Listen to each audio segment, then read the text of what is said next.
మా ఎర్రబెల్లిగూడెం బండారి మల్లయ్య నా పేరు. మండలం నెల్లికుదురు, జిల్లా మహబూబాబాద్. మా ఎమ్మెల్యే మురళీనాయకు. 6 గ్యారంటీలు మా ముఖ్యమంత్రి గారు చేయటం, మా ఎమ్మెల్యే గారు మాకు ముఖ్యమంత్రి గారు చేయటం వల్ల మా ఎమ్మెల్యే గారు కూడా అందరు కోఆపరేషన్ ఇచ్చిండు. ముఖ్యమంత్రి గారు ఎప్పుడైతే మాకు బలం ఇచ్చిండో మా మురళీనాయక్ కూడా అదే విధంగా జరగడం జరిగింది. శంకర్ నాయకుడు మా కాంగ్రెస్ బలంగానే ఓడిపోవడం జరిగింది. అభివృద్ధి పని చేయలేక మా కాంగ్రెస్ బలంగా ఉన్నాక అభివృద్ధి పని చేయలేక మా కాంగ్రెస్ బలంగా ఉన్నది. ఇప్పుడు మా కాంగ్రెస్ బలంగా ఉండి మేము గెలవాలని మాకు మన రేవంత్ రెడ్డి గారు మాకు బలం ఇచ్చేవాటికి మేము ఊరు కూడా ఊరు అనుకుంటా మహబూబాబాద్ జిల్లా బలంగా ఇచ్చి గెలిపించుకున్నాం మురళీనాయకుడిని. గెలిపించుకున్న తర్వాత మళ్ళీ అలా కూడా రేవంత్ రెడ్డికి ముఖ్యమంత్రి అయ్యి మాకు ధన్యవాదాలుగా మంచిగా చేసిండు. కాబట్టి మేము అందరిలో సపోర్ట్గా చేసుకున్నాం.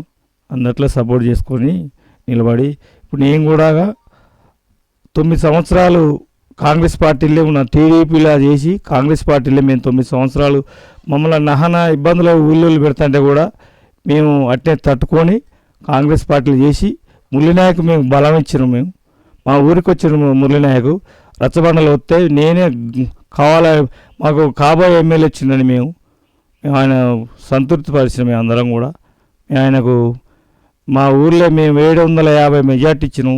అక్కడ ఏమైందంటే ఈ దయాకరావు ఏరియా ఆడ ఓట్లు పడవు అని చెప్పి మమ్మల్ని ఒక కించపరిచిన కూడా మేము గెలిపించుకుంటామని ఒక 750 మెజార్టీ ఎర్రబెల్లిగూడెం ఇచ్చినాం. మా నెల్లూరు మండలి కూడా అందరికీ ఆయన కోఆపరేషన్ చేసి గెలిపించుకున్నాం. ఆయన మీ అందరిలో మేము కావాలని మురళీనాయక్ కావాలని గెలిపించుకొని మేము సంతోషంగా ఉన్నాం. మాకు మురళీనాయక్ కోరుకోవాలి, మేము మాకు అన్ని అభివృద్ధి పనులు చేయాలని మురళీనాయక్ కూడా మేము కోరుకుంటాను.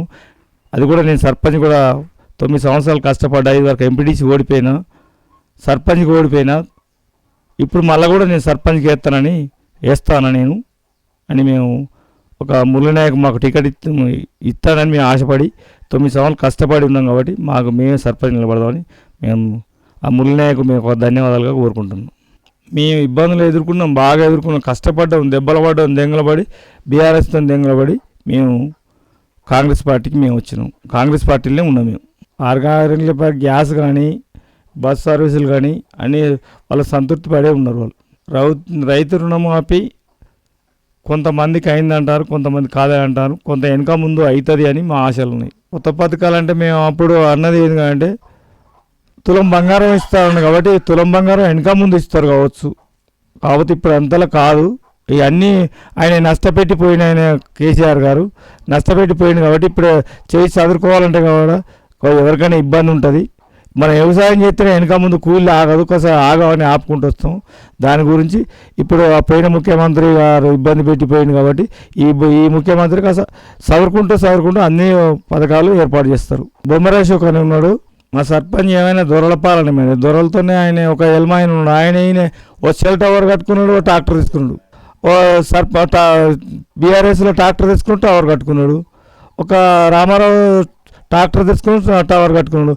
వారు ఇవాళ వాళ్ళే ముందున్నారు. మళ్ళా మేమే సర్పంచ్ అవుతాం, మేమే ఇది అవుతామని చెప్పి ఒక మన సత్యపాల్ రెడ్డి అని ఆయన పట్టుకొని పార్టీలకు అదే వారం రోజుల ఓట్లు అనగా దిగి మేము మళ్ళీ వాళ్ళ మీద తిరుగుతాను, మాకే సర్పంచ్ వస్తా అని చెప్పి ఊళ్ళే ఒకసారి ఇన్కౌట్ చేస్తాను. మేమే సర్పంచ్, మేము కష్టపడ్డాం 9 సంవత్సరాలు, మేము సర్పంచ్ అని మేము ఇది చేస్తాను. ఆయన పరిపాలన ఏమున్నది, ఆయన మొత్తానికి వార్డు మెంబర్లలో ఎక్కువ ఎవరు లేరు అడ్డోళ్ళు.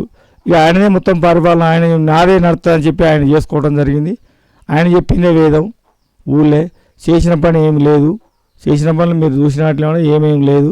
సీసీ రోడ్లు మాత్రం ఎమ్మెల్యే ఎంపీ పని మీద పోయించినా కానీ గ్రామ పంచాయతీ నుంచి ఎంత పోసినా లేవు. పేద ప్రజలకు ఉపయోగపడుతుంది. పేదలకు ఏ చిన్న పనులలో ఉపయోగపడతాయి వాళ్ళకు. కేంద్ర ప్రభుత్వం ఏం వస్తలేండి మాకు, అది ఆయన ఎక్కువ చేయట్లేదు, ఆయన వస్తలేదు. ఏమైనా అక్కడక్కడ వాళ్ళే చూసుకుంటారు కానీ ఇక్కడ మన బీజేపీలో వరకే చూసుకుంటారు. ఇప్పుడు దీనికైతే రావట్లేదు. గ్రామ పంచాయతీలో పోటీ చేస్తాం.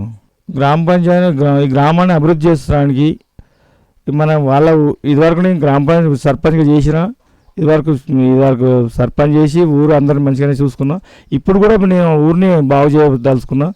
చిన్న చిన్న సమస్యలను వాళ్ళని చేసుకోదలుచుకున్నాను. నేను ఎస్ఆర్ఎఫ్సి కాలం అంటే అది ఎమ్మెల్యే గారి నుంచే కావాలి. అది నేనేమి సార్ ఊళ్ళో మంచినీళ్ళ వసతు, సీసీ రోడ్ల వసతు, వాళ్ళ వసతులే బాగుంటాయి.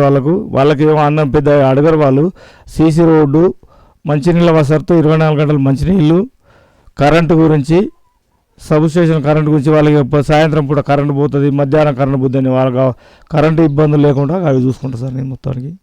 ప్రజలందరికీ కూడా ప్రజలందరికీ ఒక ధన్యవాదాలు. ఎందుకంటే ఇదివరలో నేను చేసిన, ఇప్పుడు కూడా నేను మీ ఊరిని బాగు చేస్తాను. నేను ఇదివరకు కూడా నేను చేసిన, ఇప్పుడు కూడా వారికి ప్రజలందరికీ ధన్యవాదాలు చెప్పుకుంటూ నేను అందరి మంచినీళ్ళ వసతి కానీ కరెంటు వసతి కానీ ఏది కాకుండా చూసి అందరినీ బాగు చేస్తానికి నేను సిద్ధంగా ఉన్నా సార్. నేను నమ్మకం ఉన్నా సార్, గెలుస్తానికి నమ్మకం ఉంది నాకు. కాంగ్రెస్ పార్టీలో గెలుస్తాను నేను. సర్పంచ్ గెలుస్తానని చెప్తాను సార్. నేను సర్పంచ్ గెలుస్తాను, నేను పక్కా గెలుస్తాను సార్. నేను